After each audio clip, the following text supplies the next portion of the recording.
Thank you.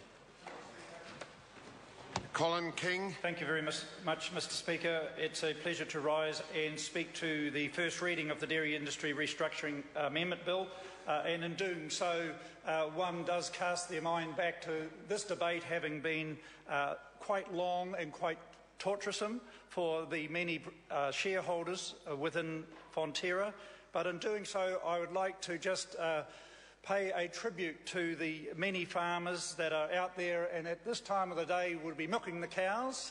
They will be head down and they will be they'll be working at making sure that those animals are cared for in a very husbandly-like manner, that the staff that are working on those farms will be cared for well, whether they be immigrant labour or whether they be share milking people, couples who are building their way up to getting into farming. And there's no doubt, Mr Speaker, that the dairy industry has been a breath of fresh air when we consider some of the other models that we have around, whether it be the meat industry or the wool industry.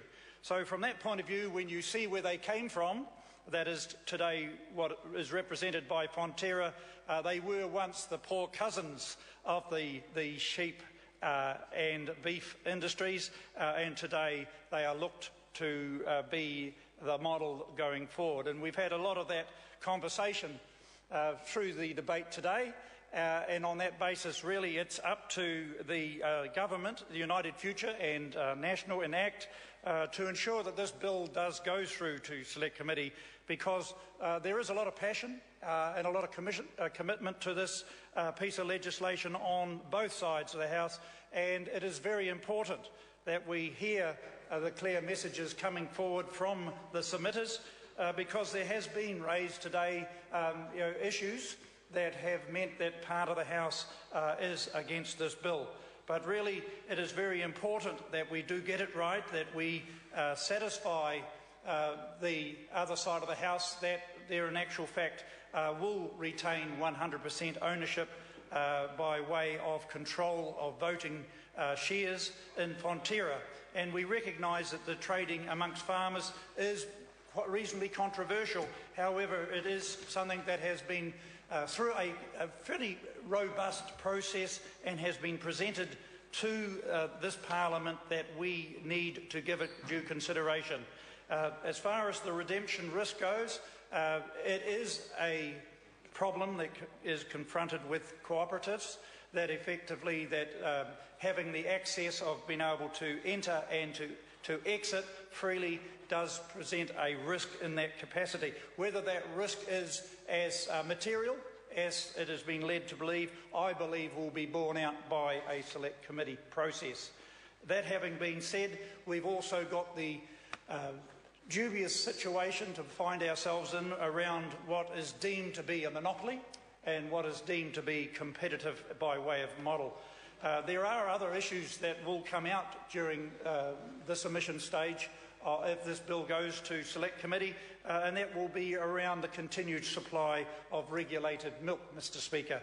And I look forward to the debate. I trust that the debate will not broaden out too much, but however that it does stick to the principles that are articulated in this bill, that it is to produce and maintain the most effective dairy industry or the milk production in New Zealand. Because when we do go down this track and we look at the future, we have got a company that by world scale may not be large, but it does the bulk of the cross-border exporting of milk. And what we have seen quite clearly is a challenge quite often to the model of what we define as healthy competition, because what we see often is with competition is a reversal back to the very fundamentals of exporting rather than adding value.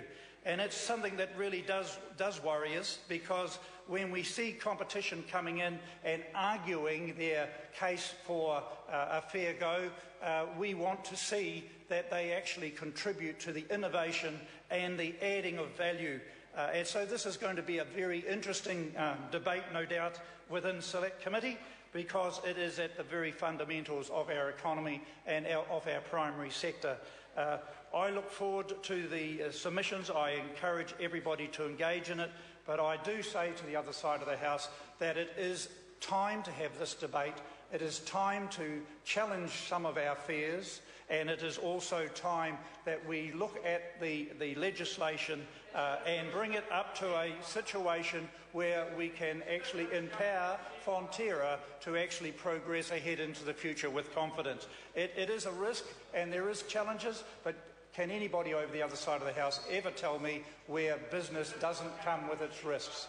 And when we're working with a perishable commodity like milk, I am confident that we will continue to have a cooperative spirit, and my recommendation is that as we go through this piece of legislation and we put it into Select Committee, Mr Speaker, that we have those other parts of our primary sector look at it and learn from that particular model of Fonterra. So thank you, Mr Speaker. It is a pleasure to speak on this bill and support it to Select Committee, and I look forward to hearing those submissions with great interest. Honourable Trevor Mallow. Mr Speaker, for 5 minutes, by way of arrangement with your predecessor.